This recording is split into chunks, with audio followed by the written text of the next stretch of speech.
प्यारे दोस्तों, आज फिर सुभाष गोयल हेल्थ शो में सत्ते पे सत्ता लगने वाला है, क्योंकि हमारी उमंग थी हमारे अपने सुभाष गोयल हेल्थ शो में जवानी दीवानी को कैसे नशे से मुक्त रखा जाए, उसके बारे में बातचीत करेंगे जिंदा दिल इंसान जनाब पेंटल साहब के साथ। तहे दिल से स्वागत करते हैं जी आपका पेंटल साहब, आज हमारे शो में आए हैं और बहुत सारी फिल्में जो आप लोगों का मनोरंजन इन्होंने किया है, तो आज कुछ चर्चा होगी हेल्थ के विषय पे, क्योंकि सुभाष गोयल हेल्थ शो में आए और हेल्थ की बात ना हो ये हो नहीं सकता। तो पेंटल साहब, आपका बहुत बहुत स्वागत है जी हमारे सुभाष गोयल हेल्थ शो में। बहुत बहुत धन्यवाद गोयल साहब। मैं आपकी बातें सुन के ये कहना चाहूँगा कि आप में और हमारे में एक सिमिलैरिटी है जी। मैंने कोई 350-400 फिल्में की हैं। अरे वाह। और बड़ी शिद्दत के साथ, बड़े दिल से, बड़ी सिंसियरिटी के साथ किया है। मैं वही सिंसियरिटी, वही शिद्दत आपकी अपने काम में देख रहा हूँ, क्या बात। लोगों की सेहत ठीक रखने में देख रहा हूँ। आज के ज़माने में आप लोगों की सेहत का इतना ख्याल रखते हैं, यकीन मानिए कि लोग खुद अपनी सेहत का इतना ख्याल नहीं रखते। ये है, इसमें कोई डाउट नहीं है। लोग अपने साथ बहुत ज़बरदस्ती करते हैं, धक्का करते हैं, और करते क्या है कि जैसे मैं अक्सर कहता रहता हूँ कि शराब जो है पीते हैं, उसके साथ गरम गरम जो है वो पकौड़े खाते हैं, चिल्ली चिकन खाते हैं और साथ ठंडी ठंडी बियर पीते हैं, तो क्या होगा। बिल्कुल। अब देखिए कि एक गरम के अंदर ठंडा डालेंगे तो वो फिर कैसे बनेगी बात, तो वो फिर सेहत खराब होती। बट ये मत भूलिए ना कि स्वादा ने पट मारिया सानू। लेकिन मैं एक चीज आपसे पूछना चाहता हूं कि जैसे अब मेरी उम्र है, मेरी उम्र के लोगों को अक्सर प्रोस्टेट की बीमारी हो जाती है जी। प्रॉब्लम आती है, यूरिन की प्रॉब्लम आती है, तकलीफें बढ़ जाती हैं, तो उसका क्या इलाज है, उसका क्या समाधान हो सकता है? एक्चुअल जो ये प्रोस्टेट की प्रॉब्लम है, गदूद बढ़ जाना, ये एक ना प्रोस्टेट ग्रंथि है जो अपने टेस्टिकल पार्ट्स में होती है। उससे क्या होता है कि बाथरूम बार बार आना और बहुत कम आना, ड्रॉप आना, कई बार कपड़े खराब होते हैं, कई बार बाथरूम की इच्छा होती रहती है लेकिन आता नहीं है, फीलिंग आती है कि अभी आ जाएगा, बट आता नहीं है जी। वो होता क्या है कि जो प्रोस्टेट ग्रंथि है उसमें सूजन हो जाती है, वो बढ़ जाती है और धीरे धीरे करके वो अपना रूप ले लेती है। उसके लिए बहुत सारी ऐसी औषधियां हैं जिनको हम कहते हैं कि ये मूत्रल है, ये बाथरूम को तेज करने के लिए औषधियां दी जाती हैं। जैसे आयुर्वेद में है चंद्र प्रभा बट्टी है, बहुत सारे वैद्य, उनके पास ऑप्शन भी नहीं होता ज़्यादा, यही है, या गोक्षुर आदि पाउडर है, गोखरू जिसे हम आम भाषा में भक्कड़ा वगैरह बोलते हैं, वो ये जो चीज़ें हैं इनको देना पड़ता है। लेकिन ये होती हैं एक जस्ट फर्स्ट एड की तरह कि दे दिया, पेशेंट थोड़ा नॉर्मल है। जो तो समझदार है वो तो एक पीसी गोल्ड टैबलेट आती है जी, उस पे वैद्यवान का स्टैंप है। पीसी गोल्ड शायद यहाँ पे हो मेरे पास, मैं आपको दिखाऊं। ये प्योर गोल्ड की बनी हुई है इसके ऊपर भावना। अच्छा। पीसी गोल्ड जो वैद्य के संपर्क में रहते हैं लोग जी, उनको कहा जाता है कि अगर आपकी 20-25 साल उम्र है, शादी से चाहे पहले चाहे बाद में, ये एक गोली अगर रोज सुबह खा लोगे कोई परेशानी नहीं आती, लाइफ टाइम कोई परेशानी नहीं आती। जो लोग ये सेक्स स्पेशलिस्टों के चक्करों में रहते हैं वो भी नहीं आती। ये एक ऐसी चीज है, ये शास्त्रीय योग है, इसके अंदर चंद्र प्रभा, इसके अंदर आरोग्य वर्धनी, इसके अंदर और बहुत सारी जड़ी बूटियां मिला के इसको बनाया जाता है पीसी गोल्ड। मतलब प्रोस्टेट को ये सेफ रखती है जी। तो इसका क्या है कि अब जैसे मेरी अपनी एज भी आपके जैसी है, और जब मैं 1992 में इसके बारे में पढ़ा था प्रॉपरली ग्रंथों में, तब से ले रहा हूँ मैं। अच्छा। पेंटल जी, इसको सुबह एक टैबलेट लेनी है और आदत हो गई है। इससे कभी भी, एक तो बड़ी बात तो ये हुई कि यूरिनल प्रॉब्लम तो होती नहीं है। दूसरा सबसे बड़ा फायदा क्या है कि सुबह 9 बजे से रात 9 बजे तक, 10 बजे तक थकावट का नामो निशान नहीं है बॉडी में, और वजन भी जितना पहले था उतना ही है, कभी बढ़ेगा नहीं, कम नहीं होएगा। नॉर्मल लाइफ में ये सबसे बड़ी चीज है पीसी गोल्ड। ये अगर गोली लोग लेते रहते हैं तो बेस्ट। अब जब प्रोस्टेट की प्रॉब्लम हो गई तो फिर उसके लिए हमारे जो वैद्य हैं वो बहुत अच्छी अच्छी दवाइयाँ बनाते हैं। जैसे प्रेस्टो केयर कैप्सूल है, PORESTO, प्रेस्टो CR केयर, ये एक अपने आप में बेस्ट मेडिसिन है। ज़्यादा दवाइयों की ज़रूरत इसमें नहीं होती। कई बार ऐसा होता है कि झोला भर के लोगों को दवाइयाँ दी जाती हैं, वो खाते खाते उनको पता ही नहीं लगता खाना कब खाएं, दवाई कब खाएं। बिल्कुल। ये सिंगल डोज बनती है हमारी जी। PC gold tablet and Presto care capsule sufficient है जी। जिनको बहुत ज़्यादा प्रोस्टेट की प्रॉब्लम हो, या दूध बढ़ जाते हैं, बहुत ज़्यादा परेशानी होती है, पेन होता है, तो इसको 3 महीने हम पहले देते हैं। 3 महीने में पेशेंट का कंट्रोल आ जाता है। उसके बाद उसको 3 महीने 6 महीने और दे देते हैं ताकि उसको दोबारा प्रॉब्लम ही ना हो। तो ये अपने आप में बहुत गुड है। आपका क्वेश्चन ठीक था, तो मैंने उसके बारे में आपको जो बताना चाहा। अब इसमें बहुत ज़्यादा जो चीज़ें हैं वो एक कैप्सूल है और एक टैबलेट है, और कुछ देने की जरूरत भी नहीं पड़ती, और पेशेंट हमारे बिल्कुल सेटिस्फाइड हैं इसके साथ।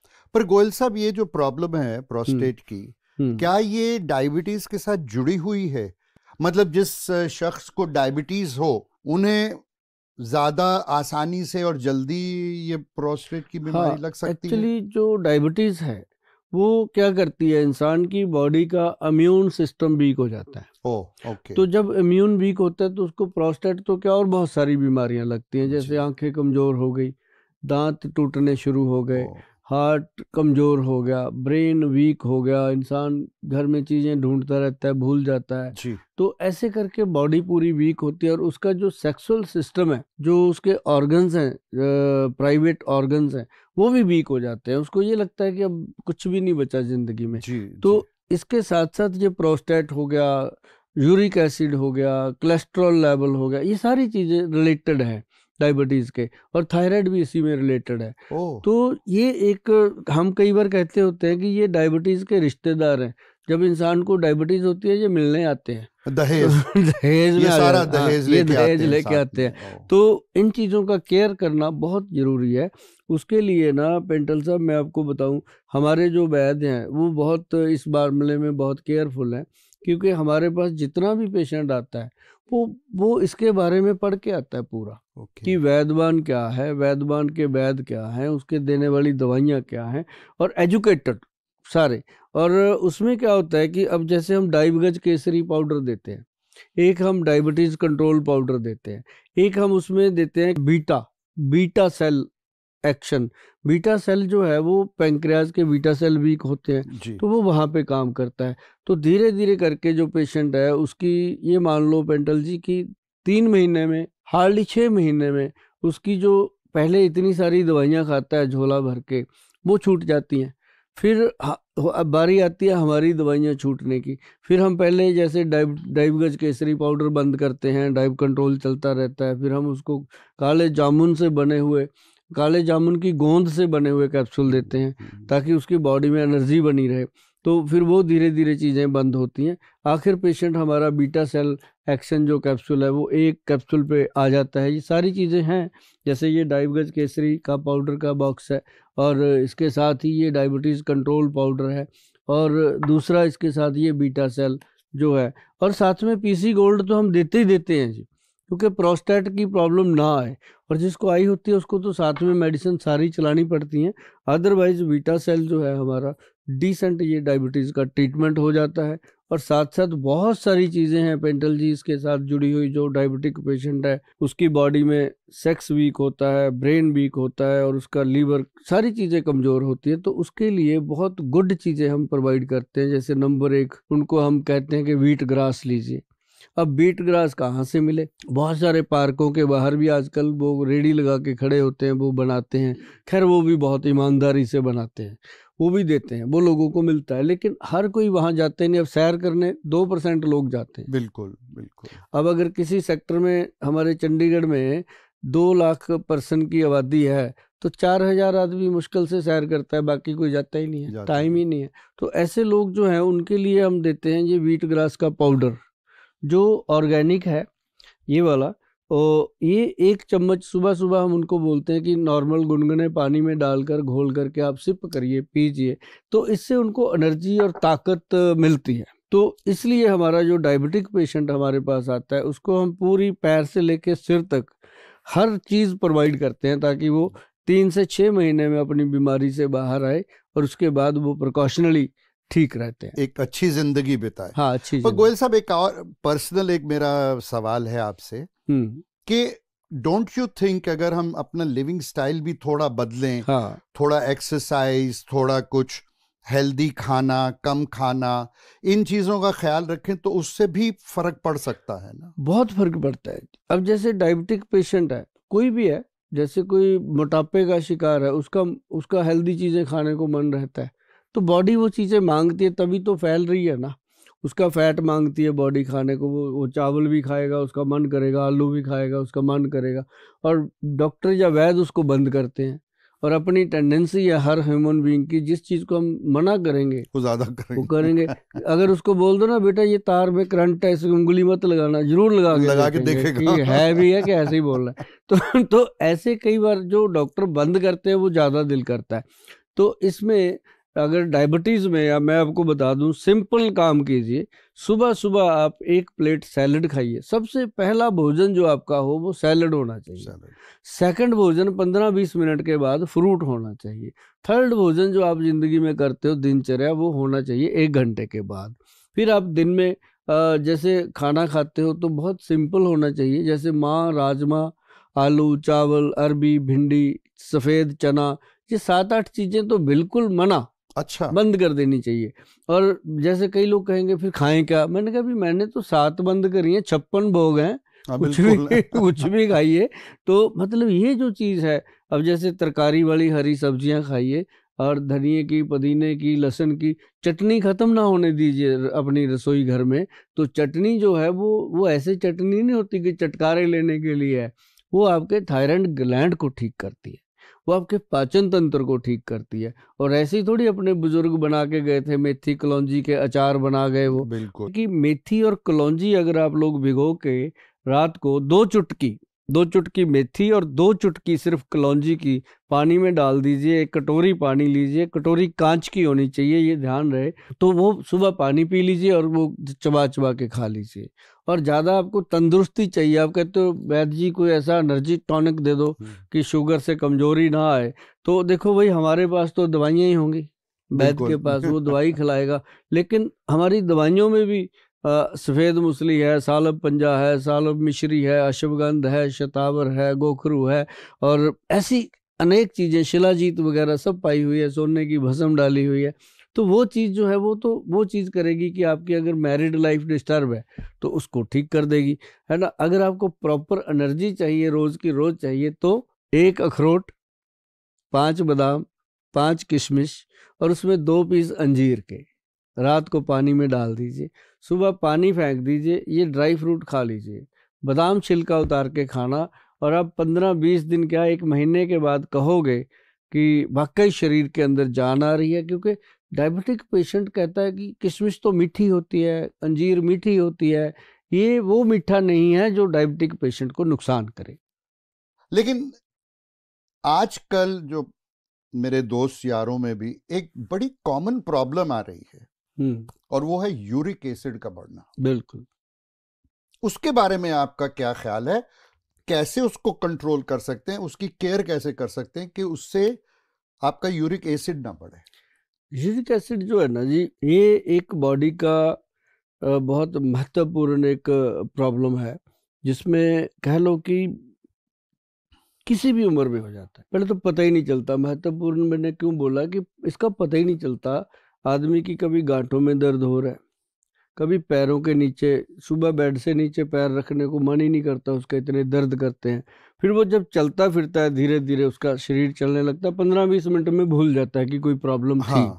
तो इसी कारण वो यूरिक एसिड के लिए ट्रीटमेंट लेता ही नहीं। उसको होता है कि थोड़ी बहुत प्रॉब्लम है, अपने आप हट जाएगी। धीरे धीरे वो यूरिक एसिड जो है वो गठिए का रूप ले लेता है, रिमोटाइड अर्थराइटिस का। रिमोटाइड अर्थराइटिस से क्या होता है कि ये हड्डियां जो है आपस में बेंड होने लगती हैं, हाथ पैर ऐसे टेढ़े हो जाते हैं, तो घुटने टेढ़े हो जाते हैं, पैर ऐसे उंगली के ऊपर उंगलियां चढ़ जाती हैं, मतलब पेशेंट के अपने बस में नहीं रहता, डिफॉर्मिटी आ जाती है। हाँ, फिर वो जो जाता है डॉक्टर के पास या वैद्य के पास, वहां फिर उसका यूरिक एसिड का ट्रीटमेंट तो होना ही होना, साथ में उसका अर्थराइटिस का भी करना पड़ता है। तो अगर वो पहले ही ध्यान दे सबसे बेस्ट इसका ट्रीटमेंट मैं आपको बताऊं, जो मूली होती है नॉर्मल, उसको काट के रात को नमक लगा के उसको उसमें रख दीजिए, ओस में बाहर बालकनी में। सुबह वो सारी उसका पानी पूनी निकल जाता है, तो उसको नॉर्मली ऐसे ही उठाओ और धो लो, पानी में धो करके उसको चबा चबा के खाओ, बहुत फर्क पड़ता है। अच्छा जी। पाचन क्रिया ठीक होती है और यूरिक एसिड अपने आप कंट्रोल होता है। ओके। और बहुत सारे लोग ऐसा करते हैं। तीसरी चीज क्या है कि उसके लिए हमारे जो वैद्य है वो बनाते हैं, एक कैप्सूल तैयार किया गया है, कैप्सूल रूप में एक औषधि बनाई है जिसका नाम, अच्छा नाम हमारे सीधे होते हैं क्योंकि हमारे वैद्य जी बड़े सीधे हैं, वो नाम भी सीधे ही रखते हैं। हम उनको पूछेंगे वैद्य जी नाम क्या रखें, इसका आपने बना दिया, वो उन्होंने नाम रखा यूरिक एसिड कंट्रोल कैप्सूल। तो सिंपल बात ही, पढ़ते ही पता लगता है किसकी दवाई है। अब जैसे शुगर का रखेंगे डायबिटीज कंट्रोल पाउडर, प्रोस्टेट का रखेंगे प्रेस्टो केयर कैप्सूल, मतलब पेशेंट को भी पता चलता है कि ये बात बनेगी। तो ये कैप्सूल है क्या, एक 60 कैप्सूल की बोतल है, 60 कैप्सूल की, एक सुबह एक शाम खाना है। 3 महीने जिसने खा लिया वो जीवन भर कहीं भी कोलेस्ट्रॉल इसको टेस्ट करवाता रहे, यूरिक एसिड को दोबारा नहीं आता। ये एक अपने आप में एक बहुत बड़ी, क्योंकि इसमें चीजें भी 5-6 डाली हैं और सारी ऊपर मेंशन करी हुई हैं, पेशेंट पढ़ लेता है, उसको पता चल जाता है कि कोई चीज ऐसी नहीं है जो उसकी बॉडी को कोई नुकसान करे, बीमारी को खत्म करके निकल जाती है। तो ये हुई बात पेंटल जी यूरिक एसिड को खत्म करने की। मैं एक पर्सनल अपनी प्रॉब्लम आपसे पूछना चाहता हूँ कि मेरा कोलेस्ट्रॉल थोड़ा हाई रहता है। अच्छा। हल्का सा हाई रहता है, तो उसके लिए जैसा कि आप जानते हैं डॉक्टर ने तो कहा कि ये दवाई खानी है तो खानी है। तो ये कोलेस्ट्रॉल कैसे कंट्रोल किया जाता है? और फिर मुझे ये भी लगता है कि जो सुना है कि हाई कोलेस्ट्रॉल की वजह से आंखों पे भी इफेक्ट होता है, तो उसका क्या है, व्हाट इज? अब देखो, 2 चीजें आपने पूछी। सबसे बड़ी बात मैं बताता हूँ, जिनको कोलेस्ट्रॉल का प्रॉब्लम है, चाहे वो किसी भी प्रकार का है, चाहे वो बैड है चाहे गुड है, दोनों, और अगर वो पेशेंट लगातार, पेशेंट ना भी हो, स्वस्थ हो वो भी, आप तो खैर लेंगे, अब आपको तो मैं दे के भी भेजूंगा कि वो जो है कि उसके लिए कोलेस्ट्रॉल कंट्रोल पाउडर बना है, हमारे वैद्य जी ने जो बनाया, उसके अंदर कामदूधा रस डाला गया। जो वैद्य भाई हैं वो जानते हैं कामदूधा रस, और उसके अंदर साथ में दिया गया अर्जुन छाल का पाउडर। अर्जुन का पेड़ होता है, आप गूगल पे सर्च करेंगे, मैं सभी दर्शकों को भी कहूंगा कि अगर आपको अर्जुन छाल का नहीं भी पता, वैसे तो पता है आजकल बहुत सारे लोग विद्वान हैं, आपको भी पता होगा, अगर नहीं पता तो आप अर्जुन का नाम, अर्जुन पेड़ का नाम लिखिए, अर्जुन ट्री आपके सामने आएगा और आप कहोगे ये तो हम रोज देखते हैं, सभी पार्कों में खड़ा है, किसी भी देश के किसी भी कोने में। अच्छा। अर्जुन का जो पेड़ है बहुत बड़ा पेड़ होता है, और विशाल, जैसे अर्जुन उसका नाम रखा है तो वो अर्जुन जैसा ही है, विशाल पेड़ है। उसकी जो खाल होती है, जिसको हम शक बोलते हैं, उसका जो छाल होती है, उसको उतार लेना है, उसको ड्राई कर लेना है, इतनी सी एक उंगली के समान जो एक बने पीस, उसको अच्छे से तोड़ फोड़ के पानी में डाल दो, रात को 1 गिलास पानी में, सुबह उठ के वो पानी पी लो। ओके। और वो लकड़ी को फेंक दो, और उसके बाद क्या करना, आपने धीरे धीरे देखना है कि कोलेस्ट्रॉल लेवल अपने आप कम हो रहा है। और उसी से बना है हमारा ये प्रोडक्ट, जिसको हमने लिखा है कोलेस्ट्रॉल कंट्रोल। देखो इसका नाम भी वही हमारे वैद्य जी बिल्कुल सीधे, नाम सीधे, कोलेस्ट्रॉल कंट्रोल, बस इसका ऊपर जो वैद्यवान लिखा जाता है, ये अपने आप में प्योरिटी का प्रमाण है कि जिस प्रोडक्ट के ऊपर वैद्यवान लिखा हुआ है वो बस असली है, उसके बारे में ज़्यादा सोचने की जरूरत नहीं है। तो ये कोलेस्ट्रॉल कंट्रोल में डाला क्या हुआ है, एक तो अर्जुन का छाल है, और दूसरा है इसके अंदर लाक्षादी गूगल। जो लहसुनादी बट्टी है ना जी, ये लहसुन से बनती है, लहसुन की 2 कलियां सुबह सुबह खाली पेट खा लो, छिलका उतार के। और दूसरी ये जो अर्जुन छाल का पानी है, उसके 15-20 मिनट बाद वो पी लो। तो ये समझो ये आपने कोलेस्ट्रॉल कंट्रोल का काम कर लिया। और दूसरा आपका सवाल था कि आंखों पे इफेक्ट आता है, कोलेस्ट्रॉल का भी आता है, डायबिटीज पेशेंट को भी आंखों की प्रॉब्लम आती है। अब आंखों के लिए लोग कहते हैं कि गोयल साहब कुछ बताओ, उसके लिए सबसे बेस्ट चीज है सप्तामृत लो। सप्तामृत लो जो है ग्रंथ का योग है, जो हजारों साल पुराना लिखा, वही देते हैं। और उसके अंदर लिखा है ब्रह्मी बट्टी, ये वीडियो बैक करके सुन लेना अगर आप लोगों को लगे कि ये देखना चाहिए। आपके पास ये आपकी कहीं भी फेसबुक पे आपको मिल जाएगी, तो सुभाष गोयल हेल्थ शो लिखेंगे तो उसमें आपको ज़रूर मिल जाएगी। तो इसका क्या करना आपने, इसके अंदर एक तो वो होता है कि ममीरे का जो सुरमा आता है जी, ममीरा एक लकड़ी है जी सर, वो मतलब ओरिजिनल मिलना, मतलब ये समझ लो कि बहुत मुश्किल चीज़ है। ये ना जी, इसकी डब्बी देखो इतनी सुंदर लगाई है हमने, ताकि आंख से बड़ा जेवर कोई नहीं है जी। बिल्कुल जेवर है हमारी आंखें, जो बिल्कुल। हमारी आंखें हैं वही अपना सब कुछ है। इसके अंदर देखो सरसों के दाने जितना लेंस है, जब आसमान की तरफ देखते हैं पूरा आसमान दिखा देता है वो, बिल्कुल है जी, कितनी बड़ी चीज़ बहुत भगवान ने बनाई है। तो ये इतनी सी शीशी है सर, इसके अंदर 1 ग्राम ही डलता है। जी। अगर हम चाहते हैं इसको एक पुड़ी बना के भी दे सकते हैं। हाँ जी। इतनी सुंदर पैकिंग देने का रीज़न है कि इसको हाइजीनिक रखना है, कांच की बॉटल में रखना है, और फिर कांच की ही सिलाई इसमें दी जाती है। तो इसमें ऐसे सिलाई सीधी रखो, सीधी निकालनी है, इसको ऐसे टेढ़ा करके मेडिसिन इस पे लगनी नहीं चाहिए। इसको सीधा डालो और सीधा निकालो, जितनी हवा समान लगती है आँख में लगा लो, तो आपकी आँख की नज़र ठीक रहेगी। और जो कहते हैं मोतिया है और बहुत सारी ऐसी आँख की प्रॉब्लम है, कई बार ऑपरेशन तक की प्रॉब्लम भी इसके साथ सॉल्व हो जाती है। अब जैसे ये नाभि टच ऑयल है, ये हम कहते हैं कि चाहे कोई स्वस्थ है चाहे कोई बीमार है, हर पर्सन अगर इसका इस्तेमाल करता है नाभि में, अपने पेट की नाभि में, अगर कोई ये तेल अगर नाभि टच यूज़ करते हैं, फिर तो आपको मेडिसिनली बहुत फ़ायदे मिलने वाले हैं, ब्रेन के लिए भी, हार्ट के लिए भी, और लीवर के लिए भी, और पाचन क्रिया के लिए भी। तो अगर आपको ये लगता है कि ये कब मिलेगा, कहाँ मिलेगा, वो तो खैर आपको पता ही है कि कहाँ मिलेगा। www.vaidwan.com पे आप जाएंगे तो आपको मिल जाएगा। अपनी नाभि में कुछ ना कुछ लगाइए, नाभि में कुछ ना कुछ होना हाँ, चाहिए। ऑयल मांगती है ऑयल। वो। आप तेल घी देते रहोगे, वो बाहर की चीजें नहीं खाएगी, और तेल घी आपके शरीर को स्वस्थ करेगा, आपके नाड़ी सिस्टम को स्वस्थ ओके। करेगा। वाह, बहुत अच्छा लगा गोयल साहब, बहुत अवेकनिंग मिली, बहुत कुछ सीखने को मिला, और सबसे बड़ी बात जो प्रोग्राम के शुरू में मैंने आपसे कही थी, आपकी सिंसेरिटी, आपकी श्रद्धा जी, आपकी ऑनेस्टी, आपका अपनापन, और ये जुनून जो लोगों को तंदुरुस्त रखने का है, आई salute you for that sir. Thank you और सर। मेरी दुआएं हैं, ब्लेसिंग्स हैं कि रब करे चढ़दी कला विच रहें आप, बात और अच्छे से अच्छा और काम करके दुनिया में सुख फैलाएं। नमस्कार जी, नमस्कार।